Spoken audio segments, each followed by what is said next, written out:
గాంధీ భవన్లో సీఎం రేవంత్ అధ్యక్షతన Congress Pradesh election committee సమావేశం జరిగింది.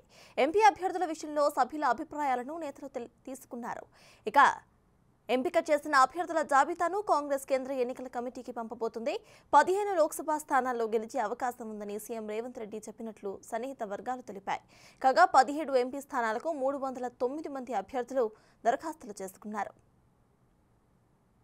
పీఈసీ మీటింగ్లో గైడ్ లైన్స్ డిస్కస్ చేసినాం.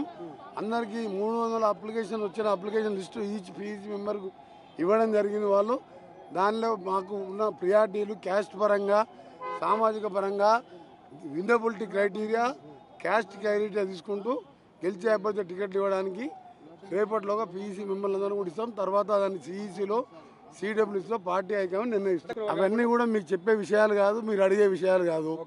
మాకున్న అప్లికేషన్ కానివ్వండి, అప్లికేషన్ పెట్టని వాళ్ళు కూడా ఎవరైనా గెలిచే క్యాండిడేట్ ఉంటే రాసేయమని చెప్పిన ఫైనల్ పార్టీ హైకమాండ్ ఏ ఎవరిని అభ్యర్థిని నిర్ణయించినా తప్పకుండా 12, 13 మినిమం సీట్లు గెలిపించాలని ప్రజలకు విజ్ఞప్తి చేస్తున్నారు.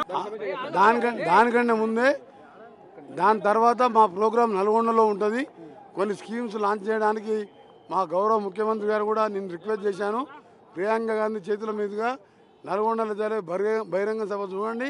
కేసీఆర్ చిత్తుగా ఓడగొట్టి ప్రతి సీటు 70,000, 60,000 మెజార్టీతో గెలిపించిన నల్గొండ, మహబూబ్నగర్, ఖమ్మం జిల్లాలో ఆ జిల్లాలను మోసం చేసి జగన్కు తాకట్టు పెట్టి, కేంద్రానికి తాకట్టు పెట్టి, బిడ్డని అరెస్ట్ కాకుండా, కాళేశ్వరం అవినీతి బయటికి రాకుండా ఇవాళ ఆ జిల్లాను మోసం చేసినందుకే మన అసెంబ్లీ ఎన్నికల్లో ఒక్క సీటే, అది కూడా 3,000 మెజార్టీ నల్గొండ జిల్లా.